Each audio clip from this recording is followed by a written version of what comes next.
Խնդիրը հենց այդ է, որ այս իշխանությունները չի անում այն, ինչ խոստացել է իր ծրագրով հենց 2021 թվականին, երբ որ արդեն Արցախի մի մասը հանձնված էր, նրանք ծրագրում ներկայացնում էին ոչ թե այն, որ պատրաստվում են հանձնել նաև մնացած մասը, այլ ժողովրդին հերթական անգամ ստում, մանիպուլացնում էին, ասելով, որ նրանք պատրաստվում են նույնիսկ դեօկուպացնել Հադրութը եւ Շուշին։ Տեսնում ենք, որ նույնիսկ 1 տարի առաջ Արցախի բռնի տեղահանությունից հետո, երբ որ լրագրողները դիմում էին արտգործնախարարությանը, նրանք պատասխանում էին, որ արցախցիների հավաքական վերադարձի հարցը միշտ մնում է ԱԳՆ օրակարգում, իսկ այսօր տեսնում ենք, որ հրաժարվում են այդ հարցից, շատ աբսուրդային եւ հակահայկական հիմնավորումներ բերելով այդ ամենին։ Ինչ է ստացվում, որ հերթական անգամ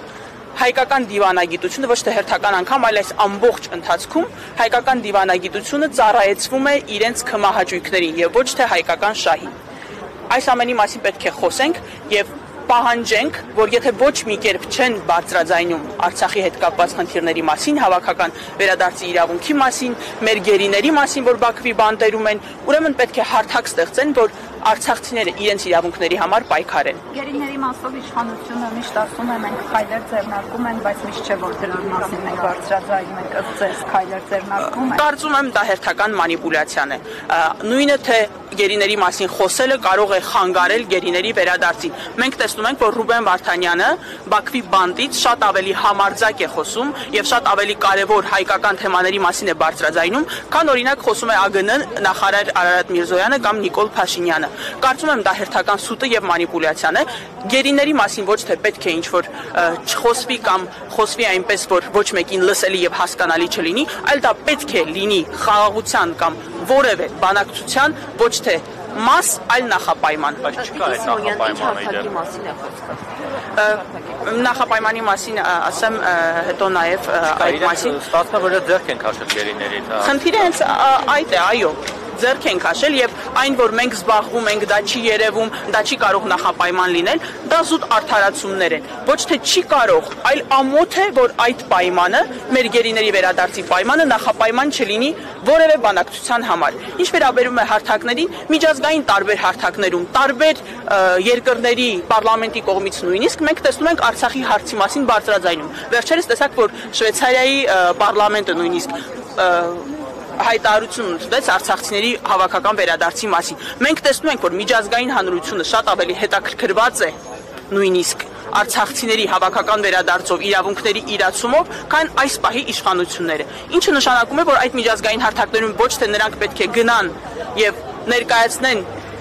ոչ արցախցիների եւ ոչ հայ ժողովրդի տեսակետը առայն թե Արցախի հարցը փակված է, այլ մարդիկ պետք է գնան եւ այն մարդիկ պետք է գնան, ովքեր ուզում են եւ պատրաստ են եւ կարող են պայքարել արցախցիների հավաքական վերադարձի համար։ Սիմոնյան, դուք ինչ դիրքորոշում ունեք այն հարցի հետ կապված, որ արդյոք այս պայքարը արցախցիների կարող է վերաճել համաժողովրդական շարժման Նիկոլ Փաշինյանի հրաժարականի պահանջով։ Կոնկրետ այս շարժման պահանջները էլի քաղաքական են, ես խորհրդի անդամ չեմ, բայց կարող եք տեսնել ամբողջական պահանջագիրը, որը այո նաև քաղաքական պահանջներ ունի։ Ինչ վերաբերում է Նիկոլ Փաշինյանի հրաժարականի պահանջին, ես որպես անձ կարող եմ հաստատել, որ միշտ այդ պահանջի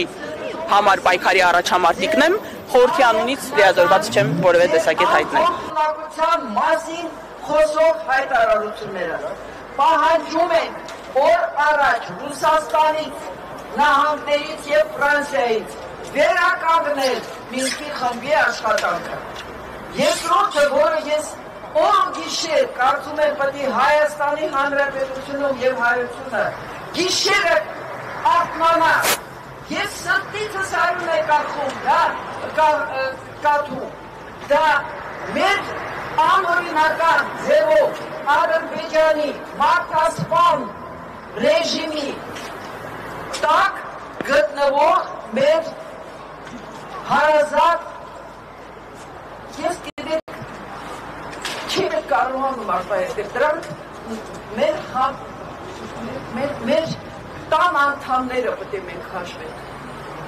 Ամեն մեկը պետք է մտածի, որ իր տան անդամը այսօր գտնվում է խոշտանգումների դաժան վերաբերմունքի բոլոր ձևերի ներքո Ադրբեջանում, որը գործում է այդ անձանց նկատմամբ չէ, այլ միջազգային իրավունքի դեմ հանցագործություններ։ Եվ դա կոչվում է մարդասիրության դեմ հանցագործություն։ Պահանջում ենք այդ գործ նախարարությունից դադարեցնել այն անիմաստ խոսակցությունները, որ մենք ինչ անում ենք, գաղտնի ենք անում։ Ձեր գաղտնի արածների պատճառով է, որ այսօր Ադրբեջանում են գտնվում այդ անձին։ Պահանջում ենք օր առաջ նեյտրալ պետության դիմել, թեկուզ նույն Շվեյցարիայի, դիմել բոլոր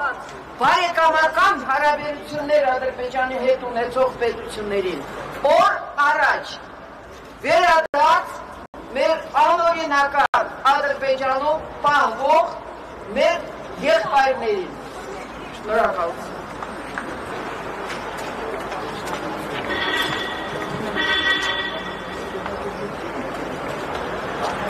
Սիրելի հայրենակիցներ, 2021 թվականին, երբ 44-օրյա պատերազմը արդեն ողբերգական ավարտ էր ունեցել եւ այս իշխանությունը գնում էր արտահերթ ընտրությունների, կարիք կար ժողովրդի քվեն եւս մեկ անգամ խնդրել, աղաչել եւ կարիք կար ժողովրդին համոզել, որ այս ամենում այս իշխանությունները որևէ մեղք չունեն, որ այս իշխանությունները շարունակում են մտահոգ լինել Արցախի ճակատագրով։ Իրենց նախընտրական ծրագրում իրենք ոչ միայն ժողովրդին ազնվորեն չէին ասել, որ պատրաստվում են հանձնել նաև Արցախի մյուս մասը, այլ ներկայացրել էին, որ պատրաստվում են պահանջատեր լինել եւ դեօկուպացնել Շուշին եւ Հադրութը։ Եվ իրենց նախընտրական ծրագրերում, եւ այդ նախընտրական ծրագիրը, որը հիմք է հանդիսացել իրենց կառավարության ծրագրում,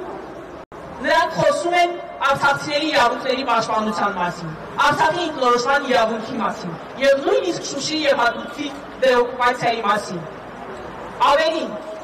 նույնիսկ սրանից 1 տարի առաջ, երբ տարբեր լրագրողներ դիմում էին ԱԳՆ-ին, արտգործնախարարությանը, նրանք հավաստիացնում էին, որ արցախցիների հավաքական վերադարձի ապահովումը ԱԳՆ-ի օրակարգում է, որ նրանք զբաղվում են այդ հարցով։ Եվ դրանից ամիսներ անց ինչ ենք տեսնում։ Տեսնում ենք ԱԳՆ-ի խայտառակ հայտարարությունը,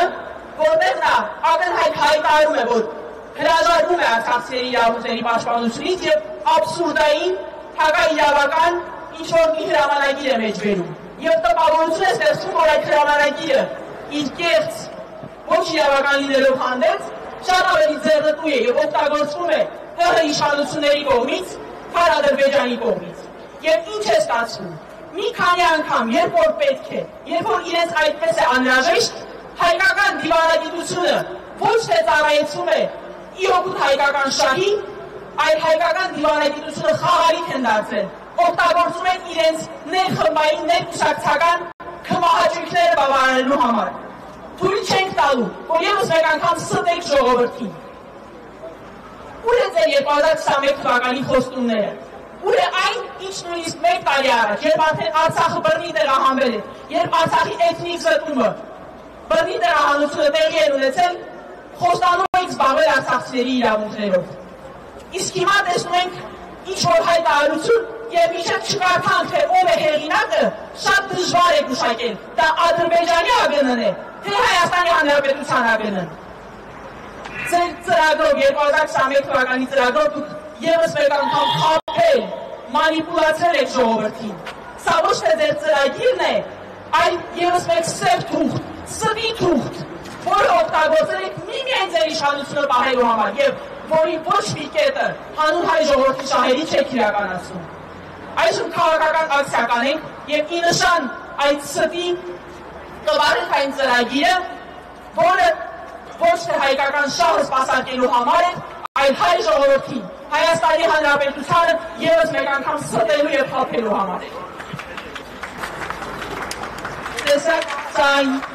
կեղծ փաստաթուղթեր, որոնք հերթական անգամ խաբեցին եւ հերթական անգամ պարտության եւ անպատվության առաջ կանգնեցրեցին հայ ժողովրդին։